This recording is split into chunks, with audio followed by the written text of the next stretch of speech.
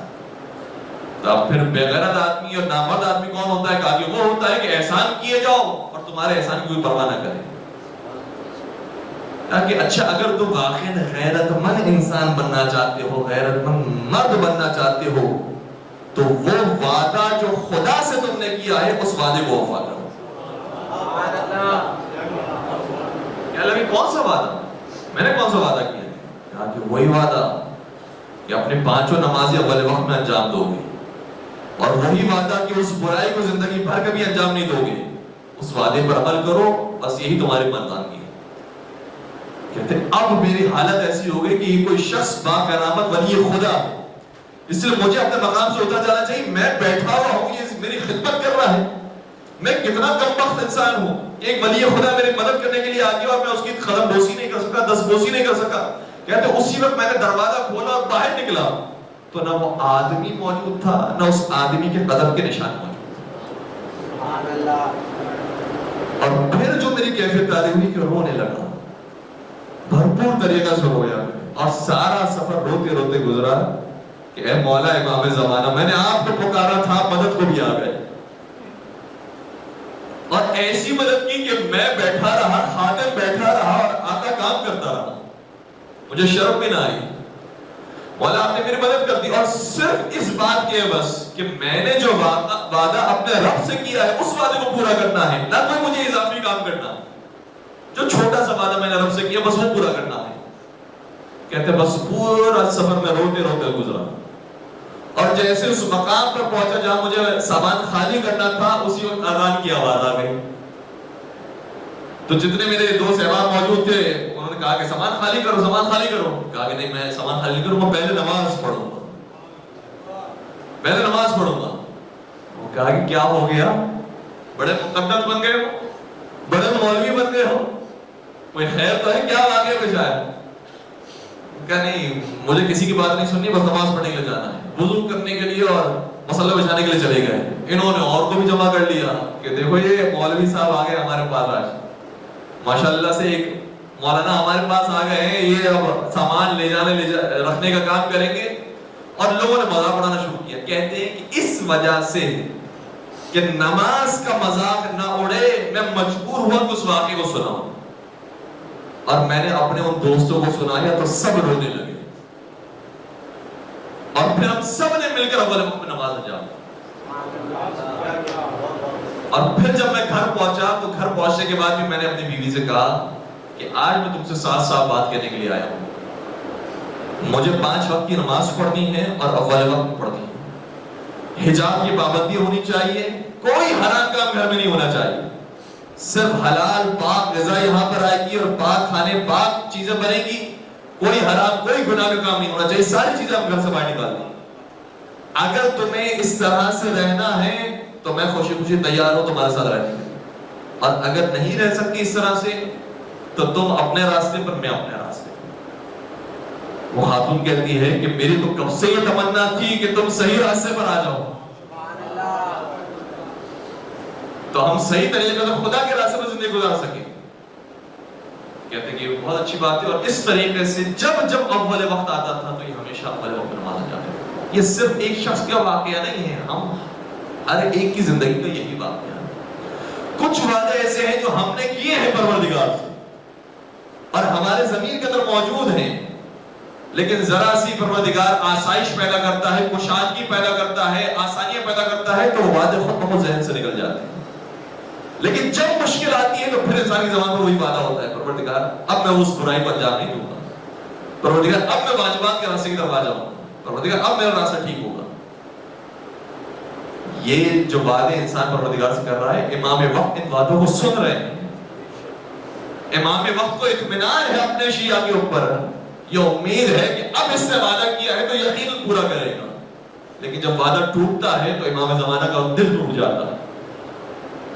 پھر اس نے وعدہ کیا, پھر توڑ دیا. امام وقت یہاں پر دنیا میں مدد کے لیے موجود ہیں, مشکلات کے حل کے لیے موجود ہیں, لیکن بات یہ ہے کہ ہم اپنی عبادات کے اندر, بندگی کے اندر, جس طرح سے کل بیان کرنے کی کوشش کی تھی کہ عبادت صرف اس چیز کا نام نہیں ہے کہ انسان ایک شیڈول بنا لے اس کے مطابق چلنا ہے, بلکہ کبھی کبھار درمیان میں کچھ نہ کچھ رکاوٹیں آتی رہتی ہیں, اس کا بھی جواب ہمیں دینا ہے, وہ بھی بندگی کہلاتا ہے.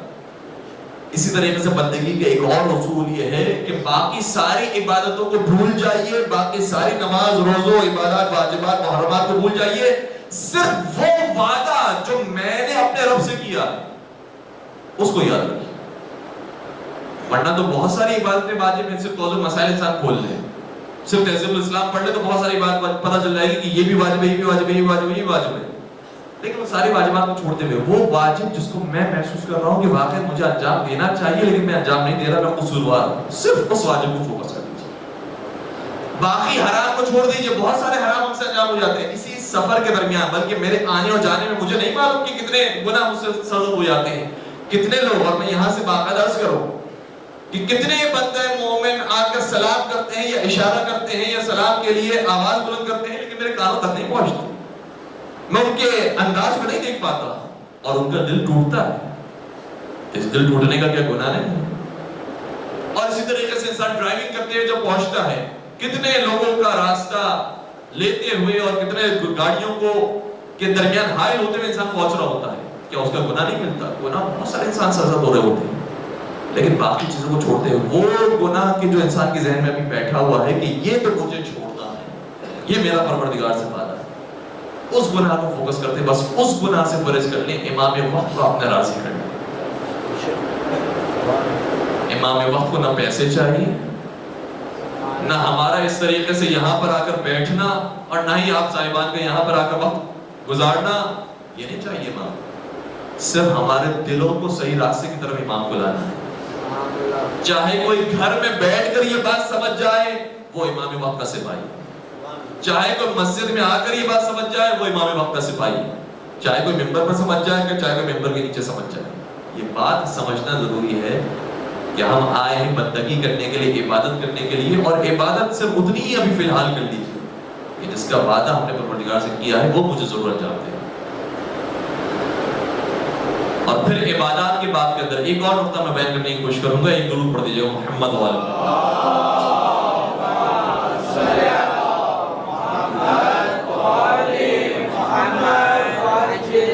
جو کبھی کبھار زیادہ عبادت کرنے والے ہوتے ہیں، زیادہ دیندار ہوتے ہیں، ایک مسئلہ ان کے اندر بھی پیش آتا ہے، اور یہ مسئلہ یعنی اگر تحریر کیا جائے، تاریخ کو دیکھا جائے تو سب سے پہلے تو شیطان کے اندر پیش آئے، جو کثرت عبادت سے انجام دے رہے ہوتے ہیں، بہت ساری نمازیں، بہت سارے سجدے، ان کے اندر ایک صفت پیدا ہوتی ہے کہ وہ اپنی عبادتوں پر مغرور ہو جاتے ہیں۔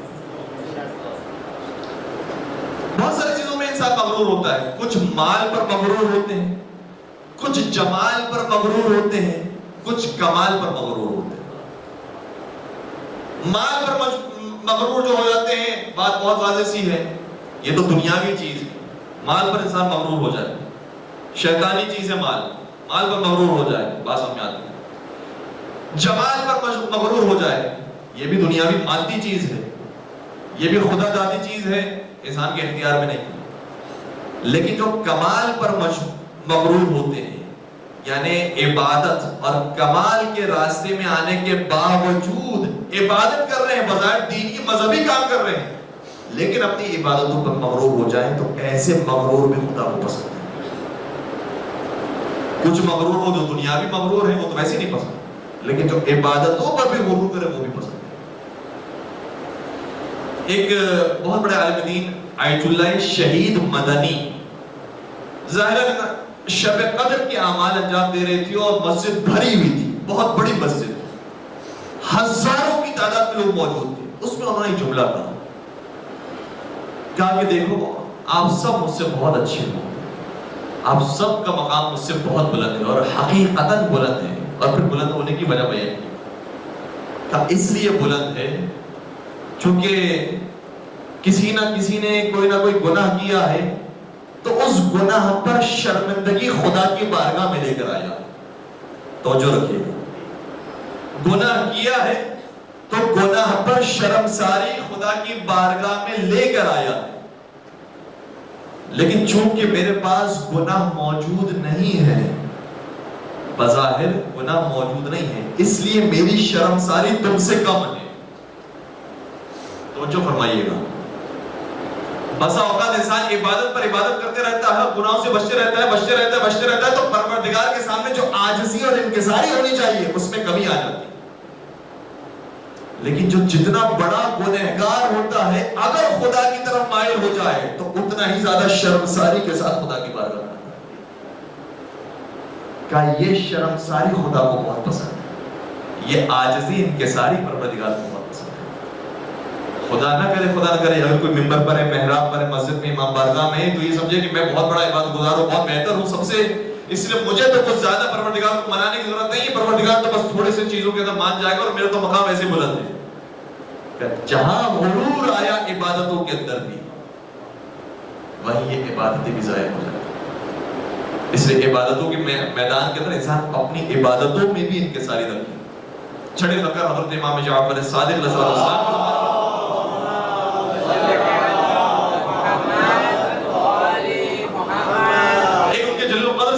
حماد بن عیسیٰ بہت قریبی ان کے ساتھیوں میں سے تھے، راویوں میں سے تھے، ان سے ایک دن چھٹے سرکار نے ارشاد فرمایا، اے حماد تم 2 رکعت نماز پڑھ کے تو دکھاؤ، تمہیں نماز پڑھنے آتی ہے، 2 رکعت نماز پڑھ کے تو دکھاؤ۔ چھٹے سرکار کی خدمت میں عرض کرنے لگے کہ مولا آپ میری نماز کو چیک کریں گے؟ آپ جو نماز کا طریقہ سکھاتے ہیں میں آپ کے ذریعے دنیا والوں کو سکھاتا ہوں، کیا آپ کو مجھ پر یقین نہیں کہ مجھے نماز پڑھنے آتی ہے؟ کیا اتنا یقین نہیں ہے؟ کہا کہ اچھا تمہیں نماز پڑھنے آتی ہے تو پھر میرے سامنے 2 رکعت نماز پڑھ کے دکھاؤ۔ اور جب حماد بن عیسیٰ نے 2 رکعت نماز چھٹے امام کے سامنے پڑھ کے بتائی، امام نے نماز ختم ہونے کے بعد کہا کہ کیا یہ نماز ہوتی ہے؟ نماز اسے کہتے ہیں؟ اور پھر خود امام نے نماز پڑھ کے بتائی۔ مراجع میں سے بعض نے جب اس روایت کو دیکھا تو کہا کہ اس روایت کے بعد اندازہ ہوتا ہے کہ ہماری نمازوں کی کیا حالت ہے۔ وہ حماد بن عیسیٰ جو مستقل امام سے نماز کا طریقہ سیکھ رہا ہے، مستقل امام سے نماز کو دیکھ رہا ہے، جب وہ نماز پڑھنے کے لیے بیٹھے تو امام کہتے ہیں کہ یہ نماز ہوتی ہے، تو ہمارے اور امام کے درمیان تو صدیوں کا فاصلہ۔ ہم تک جو روایتیں پہنچی ہیں اور ہم جو طریقہ کار سے نماز پڑھ رہے ہیں اس کے اندر تو فاصلہ موجود ہے، اور ہم نے تو امام کو دیکھا نہیں نماز کیسے انجام دی جاتی ہے۔ کیا یہ نماز جو ہم پڑھتے ہیں نماز کہلاتی ہے؟ اور واقعی جنہوں نے حق ادا کیا ہے نماز کا، یعنی ہمارے آپ کے چوتھے سرکار حضرت امام زین العابدین علیہ السلام،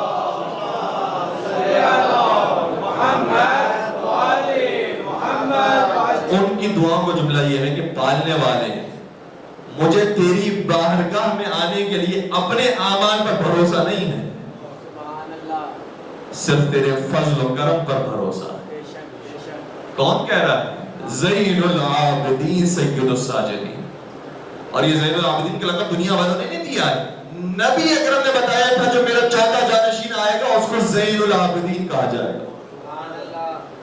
اور روایت کا جملہ یہ ہے کہ جب محشر کا میدان ہوگا، فَإِذَا كَانَ يَوْمَ الْقِيَامَةِ، جب قیامت کھڑی ہو جائے گی، محشر کا میدان ہوگا، تو منادی آواز دے گا اَيْنَ زَيْنُ الْعَابِدِينَ، عابدوں کی زینت کہاں ہے؟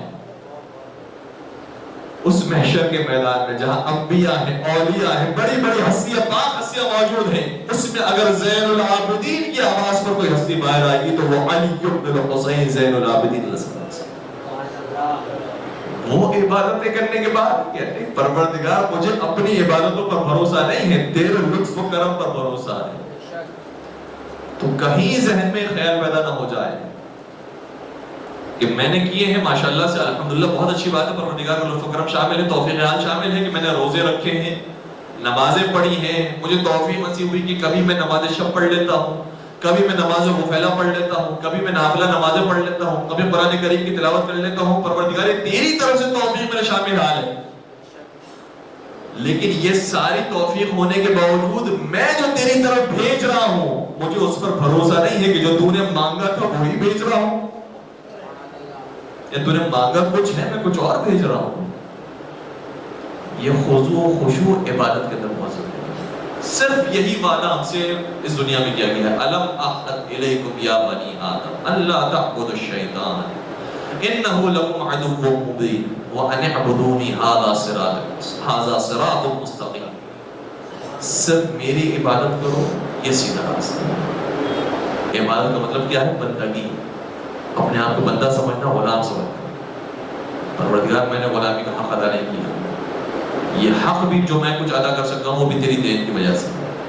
حضرت ایوب علیہ السلام نے جب مشکلات آئی تھی تو ایک مرتبہ انہوں نے مشکلات کے ختم ہونے کے بعد پروردگار سے کہا تھا پروردگارا دیکھا میں نے کتنا بڑا صبر کیا، اپنی بات کو غرور یہ ترک اولا ہو گیا تھا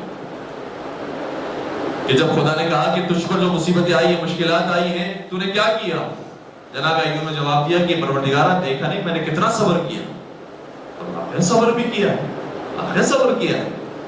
ان کی کھیتی باڑی اجڑ گئی، زراعت ختم ہو گئی، باغات جل گئے، اولادیں مر گئے، خود بیمار ہو گئے، لوگوں نے تانے دینا شروع کر دیا کہ یہ کیسا نبی ہے کہ جو خود مشکلات کے اندر موجود ہے، اور یہ تانے پیغمبر سے برداشت نہیں ہوتے تھے، ہر چیز برداشت کر لے، لیکن لوگ یہ لوگ کہتے تھے یہ نبی کیسا نبی ہے، اپنے آپ کو نبی کہتا ہے اور اسی میں سب سے زیادہ مشکلات، کہتے ہیں یہ تانے مجھ سے برداشت نہیں ہوتے تھے۔ ان ساری چیزوں کو پروردگار میں نے برداشت کیا، میں نے صبر کیا تیرے لیے، یہ میں نے عبادت کر کے دکھائی۔ خدا کی طرف سے آواز ہے، اے ایوب تمہارے اندر یہ صفت صبر کس نے پیدا کی؟ کیا تم نے خود خلق کی ہے یہ صفت، یا وہ بھی ہم نے خلق کر کے دی تھی اور تم نے صرف اس کو استفادہ کیا، صحیح جگہ پر استفادہ کیا؟ ورنہ یہ ساری جو انسان کے مزاج ہے، قوت غضب ہے، قوت شہوت ہے، قوت صبر ہے، یہ ساری چیزیں یہ بھی پروردگار کی دی ہوئی ہے۔ یہ آئے کہاں سے؟ یہ بھی ہم نے دی تھی۔ تو جناب ایوب علیہ السلام نے اپنے سر پر خاک رکھی، ڈالی سر پر، اپنے سر پر خاک ڈالی اور کہنے لگے من کا یار پروردگار وہ بھی تو نے ہی دی تھی، تیری وجہ سے میرے اندر یہ صبر پیدا ہوا۔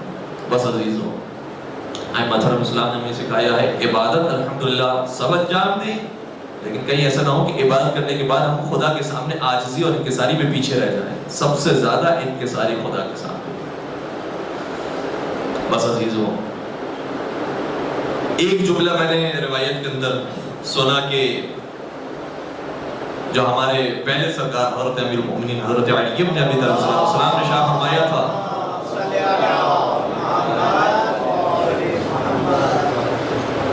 روایات کے اندر بڑے عجیب لفظ ملتا ہے مولا علی کے لیے کہ سید الصابرین تھے، اور بعض روایتیں کہتی ہیں کہ پہلے مظلوم اور پہلے صابر کا نام علی بن ابی طالب. پھر ایک روایت کے اندر پورا مفہوم موجود ہے کہ کیوں ان کو صابر کہا گیا، کیا صبر کیا. بیان فرماتے ہیں کہ جب بعثت نبی اکرم ہوئی تھی تو اس وقت میری عمر 13 برس کی تھی. بعثت سے پہلے کی بھی مشکلات تھی، جب کہ اپنے بابا کے ساتھ جناب عقیل، جناب جعفر، جناب طالب کے ساتھ موجود تھے، اس وقت بھی مشکلات تھی کہ کبھی کبھار میرے بھائیوں کو تنبیہ کرنے کے لیے مجھے بھی تنبیہ کیا جاتا تھا، تاکہ وہ یہ نہ سمجھے کہ درمیان میں کوئی تفاوت رکھا ہوا ہے، کوئی امتیاز دیا گیا ہے کسی کو، اس لیے برابر سے. اسی طرح سے اگر کوئی کھانا کھلانے کا وقت آتا تھا، کوئی دوائی دینے کا وقت آتا تھا تو مجھے بھی کھلائی جاتی تھی تاکہ میرے بھائی بھی کھا لیں. اس وقت سے مجھ پر مشکلات تھی. پھر اس کے بعد مشکلات میں اضافہ ہوا. جب نبی اکرم کی بعثت کا وقت آیا تو نبی اکرم کو پتھر مارے جاتے تھے، اس کا جواب مجھے دینا پڑا. اور جب میں پتھر مارتا تھا تو ظاہر سی بات ہے ایک طرف علی ہوتے تھے، باقی دوسری طرف مکے کے سارے یہ بچے، سارے قریش کے بچے سب مل کر پتھر مارتے تھے اور ایک علی کا جواب دیتے تھے. پھر جب میری عمر بڑھتے گئی پیغمبر نے مجھے ذمہ داریاں دینا شروع کی، یہاں تک کہ اپنے بستر پر سلایا، مجھے چھوڑ کر چلے گئے حکم خدا کے مطابق، اور تلواروں کے نغمے میں مشکلات میں اضافہ ہونا شروع. پھر جب میں مدینہ پہنچ گیا تو جنگیں ہوئی اور 80 جنگوں میں نے شرکت کی.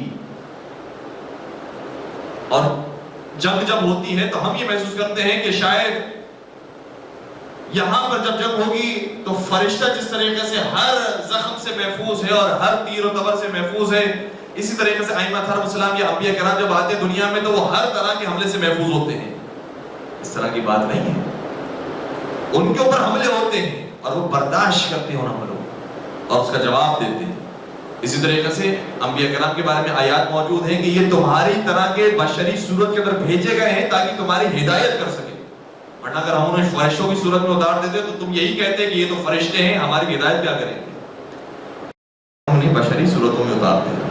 تو مولا متقیان جب جنگوں میں شرکت کرتے تھے تو زخم سہتے تھے. اور روایت کا جملہ یہ ہے کہ مولا متقیان کے بدن پر شہادت سے پہلے ہی بہت سے زخم موجود تھے.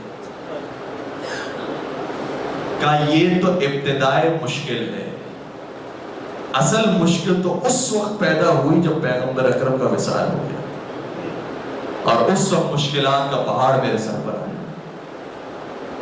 ظاہر جملے یہ ہیں فجاءت الطامۃ الکبریٰ، پھر سب سے بڑی مصیبت میرے اوپر آئی اور حق کی خلافت بھی چھین لیا گیا اور زہرا مرضیہ پر ظلم و ستم کیا گیا. میری گردن میں رسی باندھی گئی اور حسنین کریمین کو تماچے لگائے گئے. یہ مشکلات میں اور اضافہ ہونے لگا. لیکن یہ ساری روایت کے بعد آخری جملہ بڑا عجیب ہے.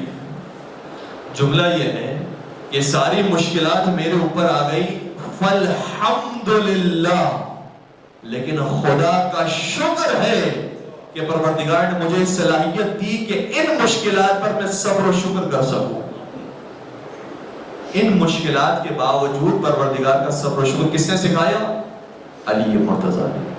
اب مجھے کہنے دیجئے کہ جب شام کے دربار میں علی کی بڑی بیٹی کے سامنے جب مجنون یہ کہتا ہے کہ تمہارے اوپر یہ مصیبتیں آئی ہیں یہ خدا کی وجہ سے آئی ہیں، تو پھر مجھے کہنے دیجئے کہ زینب کبریٰ آگے بڑھیں گی، ثانیہ زہرا آگے بڑھ کر یہ کہیں گی کہ ما رأیت الا جمیلا، یہ نہ کہہ کہ خدا کی طرف سے آئی ہے. ارے خدا کی طرف سے تو ہم نے خیر اور حسن جمال کے علاوہ کچھ دیکھا نہیں ہے، یہ مشکلات تمہاری قائم کردہ مشکلات. یہ جملہ اس وقت شہزادی زینب کبریٰ کہہ سکتی ہے جب ان کے بابا نے تربیت کی کہ پروردگار کی طرف سے کبھی کوئی پریشانی نہیں آتی، یہ پریشانی لوگ تمہارے لیے قائم کرتے ہیں. لیکن ذرا دیکھیے پریشانی کیسے قائم کی ہے کہ شام کے زندان میں ثانیہ زہرا کھڑے رہ کے نماز پڑھنے کے بجائے بیٹھ کے نماز پڑھنے پر مجبور، اور کسی اور نے نہیں، خود مولا سید سجاد نے سوال کر لیا، پھوپھی ابا یہ بتائیے کیا کوئی ایسا وقت بھی آ سکتا ہے کہ آپ نماز پڑھیں اور کھڑے ہونے کے بجائے بیٹھ جائیں؟ کیا ایسا وقت بھی آ سکتا ہے؟ آپ سے بڑی کوئی زاہدہ نہیں، آپ سے بڑی کوئی عابدہ نہیں، یہ کون سی مشکل آپ پر آئی ہے کہ آپ کھڑے رہ کے نماز پڑھنے کے بجائے بیٹھ کے نماز پڑھتی ہے؟ تو پھر بی بی نے جا کر مجھے بیٹا سجاد ہر روز اتنی مختصر کھانا ہمارے لیے آتا ہے کہ اگر میں اپنے حصے کا کھانا کھا لوں تو بچے بھوکے رہ جائیں گے، اس لیے کئی دنوں تک میں نے اپنا کھانا اپنے بچوں کو کھلا دیا تاکہ بچے سیر ہو کر سو جائے، اور کئی دنوں سے علیہ زہرا کی بیٹی نے کچھ کھایا نہیں۔ اے رمضان کے روزے رکھنے والوں، ذرا شام کے زندان میں زینب کبریٰ کے فاقوں کو بھی یاد رکھو، جو دن کو بھی واقع رکھتی تھی، رات بھی فاقوں میں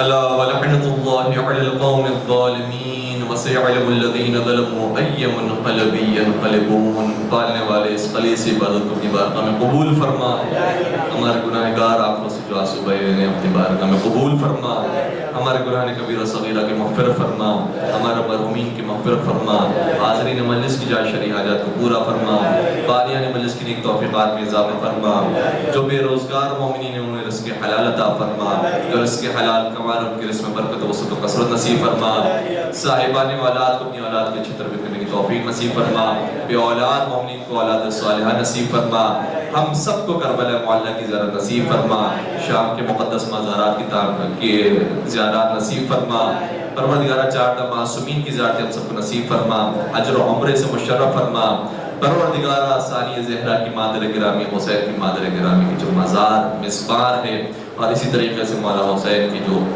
بھائی امام حسن مشتبہ مولا سید سجاد، امام جعفر صادق علیہ السلام، امام باقر علیہ السلام کی جو مزارات مسمار ہے ان کی تعمیر نو کے اسباب جلد جلد پیدا فرما، پروردگارہ ظالمین اگر قابل ہدایت ہیں تو ان کی ہدایت فرما، قابل ہدایت نہیں تو انہیں نیست و نابود فرما، پروردگارہ ظالمین کے شر کو خود انہی کی طرف پلٹا دے، پروردگارہ امت اسلامیہ میں اتحاد پیدا فرما، ملک پاکستان کو استحکام نصیب فرما، شیعہ حیدر کرار کی جان مال عزت اور حفاظت فرما، ان تمام مظالم سے انتقام کے لیے اپنی آخری حجت امام حسن و سما کے ظہور میں تعجیل فرما، ہمیں ان کا دیدار انور نصیب فرما، ہمیں ان کے عاشقین محبین سچے چاہنے والے ماننے والوں میں شمار فرما، ربنا تقبل منا انك انت السمیع العلیم وتب علینا انك انت التواب الرحیم برحمتک یا ارحم الراحمین۔